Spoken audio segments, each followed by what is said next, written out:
আসসালামু আলাইকুম বন্ধুরা, আশা করি সবাই ভালো আছেন।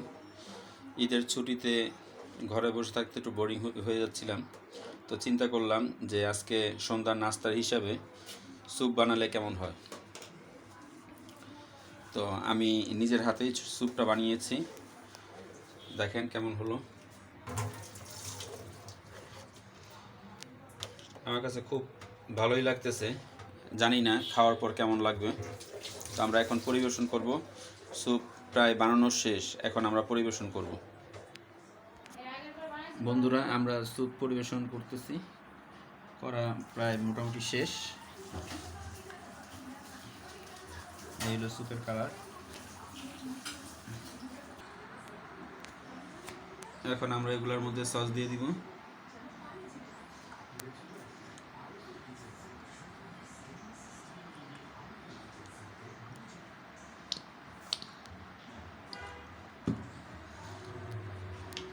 দেখ, এখন আমরা এগুলা পরিবেশন করব।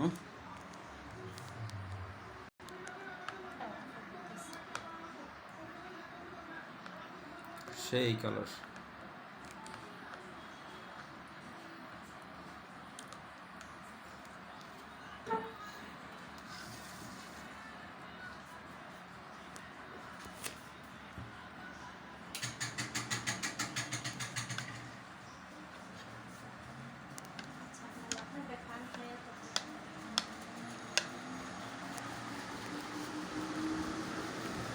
দেখি, এখন আমি পরিবেশন করব।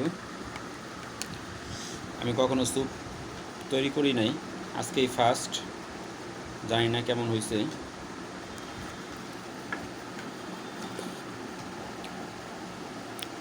অসাধারণ, মানে নিজে রান্না করছি দেখে যে অসাধারণ তা না, আসলে আমার কাছে খুব টেস্ট লাগতেছে, খুব ভালো হয়েছে আলহামদুলিল্লাহ।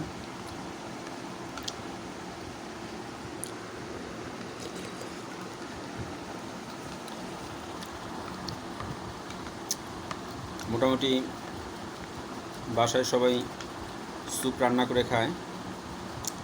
মানে আমি স্যুপ রান্না করতে পারি না, আজকে ট্রাই করলাম, ইউটিউব দেখে আমি ট্রাই করে দেখলাম যে স্যুপটা রান্না করতে পারি কি না। কিন্তু আলহামদুলিল্লাহ প্রথমবার রান্না করেছি, খুব ভালোই হয়েছে।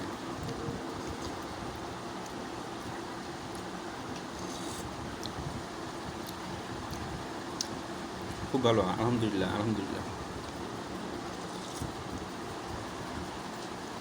যাক বন্ধুরা, আজকে এই পর্যন্তই। আমি হয়তো স্যুপ বানানোর দৃশ্যটা আমি দেখাতে পারিনি, তখন চিন্তা ভাবনা ছিল না যে বন্ধুদের সাথে আমি শেয়ার করব। তো হুট করে মাথায় প্ল্যান আসলো যে সবার সাথে আমি এই স্যুপটা শেয়ার করি। সব কিছু তো শেয়ার করেছি ঈদের মধ্যে, এই স্যুপটা কেন বাদ রাখবো, এটাও শেয়ার করলাম। যাক, সবাই ভালো থাকবেন, আলহামদুলিল্লাহ। সবাই আমাদের জন্য দোয়া করবেন। আল্লাহ হাফেজ, ধন্যবাদ।